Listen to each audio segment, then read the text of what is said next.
ምሽት በተከናወኑ በአውሮፓ ሻምፒየንስ ሊግ አምስተኛ ዙር ጨዋታ በተለያዩ ስቴዲየሞች ሲከናወኑ የሰሜን ለንደኑ ክለብ አርሰናል ጣፋጭ ድል አስመዝግቧል። ሊቨርፑል ሽንፈትን ቀምሷል። በኤምሬትስ ስቴዲየም ባየር ሙኒክን ያስተናገዱት መድፈኞቹ 3-1 በሆነ ውጤት ሲያሸንፉ በመጀመሪያው አጋማሽ በሁለቱም በኩል በአንጻራዊነት መጠነኛ ፉክክርም ታይቶበታል። ጎል በማስቆጠር ረገድ አርሰናሎች ቀዳሚ ሲሆኑ ዩሪያን ቲምበር ባስቆጠራት ግብ መምራት ቢችሉም የኋላ ኋላ ግን ባየር ሙኒክ ወደ አቻነት የመለሳቸውን ጎል በሌናርት ካርል አማካኝነት ጎል አስቆጥሯል።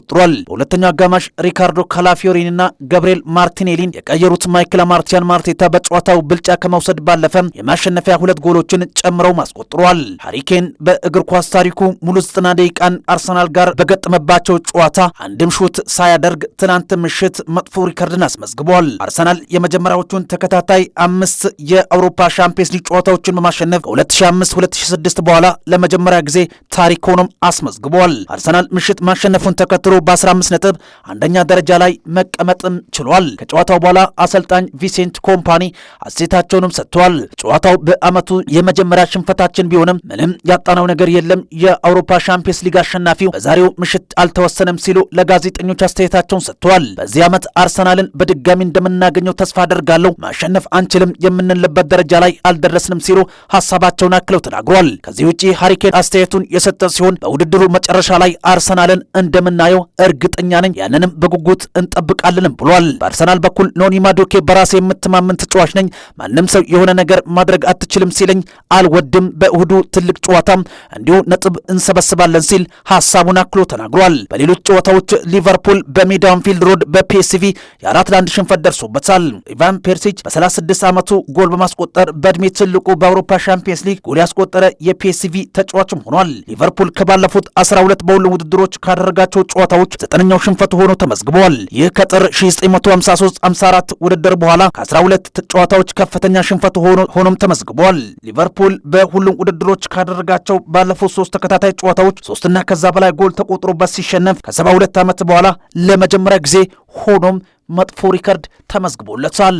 ከሽንፈቱ በኋላ አሰልጣኝ አርኔ ስሎት ሀሳባቸውን የሰጡት ሲሆን በቡድኑ ውስጥ ሞራልና የማሸነፍ ስሜት የለም፣ ይህ ያበሳጫል ሲሉም ሀሳባቸውን ሰጥቷል።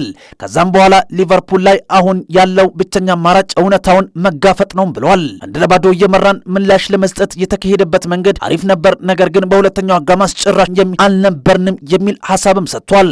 አሰልጣኝ አርኔ ስሎት ከዚህ ውጭም ስለ ኃላፊነታቸው ለተነሳላቸው ጥያቄ ምላሽ የሰጡ ሲሆን ስለ ስራዬ ምንም የሚያስጨንቀኝ ነገር የለም፣ አሁን ትኩረቴ በሌሎች ጉዳይ ላይ ነው ሲሉም ተናግሯል። የግለሰብ ስህተት ላይ የምናተኮሩበት ጊዜ አይደለም፣ ሁሉም ሰው የተሻለ ለማድረግ መጣር አለበት ሲሉ ኃላፊነት ለሁሉም ሰው ሰጥተዋል። በሌሎች ስቴዲየሞች በተደረጉ ጨዋታ አትሌቲኮ ማድሪድ ኢንተር ሚላንን 2-1 በሆነ ውጤት ሲያሸንፍ ባፎስ ከሞናኮ 2-2 በሆናቸው ውጤት ጨዋታቸውን አጠናቀዋል። ኢንትራክት ፍራንክፉርት በአታላንታ የ3-0 ሽንፈት ሲደርስበት ስፖርቲንግ ሊዝበን ክለብ ብሩዥን 3-0 አሸንፏል። ፌዲ ቫልቬርዴና ዳርዊን ኑኔዝ ለኡራጋይ ብሔራዊ ቡድን መጫወት እንደማይፈልጉ ለኡራጋይ እግር ኳስ ፌዴሬሽን አሳወቁም። ፌዲ ቫልቬርዴና ዳርዊን ኑኔዝ ወደ ኡራጋይ ብሔራዊ ቡድን መመለስ የማይፈልጉት አሰልጣኝ ማርሴሎ ቤልሳ አሁንም የብሔራዊ ቡድኑ አሰልጣኝ ሆነው ከቀጠሉ ነው ብለዋል። ከዚህ ጋር ተያይዞ የማርሴሎ ቤልሳ ወንድም ሀሳብ የሰጡ ሲሆን ቤልሳ ሰዎች እንደሚሉት ነገረኛ አይደለም፣ ነገር ግን ፍጹምነትን የሚጠይቅ አሰልጣኝ ሲሆን ይህም መኮፈስ ለለመዱ ተጫዋቾች የእሳቸው የስልጠና ሂደት ያስቸግራል ሲል ሀሳቡን ሰጥቷል። በእርግጥ ፌዲ ቫልቬርዴና ዳርዊን ኑኔዝ ኮከብ ተጫዋቾች ናቸው፣ ነገር ግን መፈተን ወይንም ቻሌንጅ ያስፈልጋቸዋል የሚል ሀሳብም አካተዋል። ጆሹዋ ዚርክዚ በጥር ዝውውር መስኮት ሮማን ለመቀላቀል ተስማምቷል የሚሉ መረጃዎች ከወደ ጣሊያን ተሰሙ።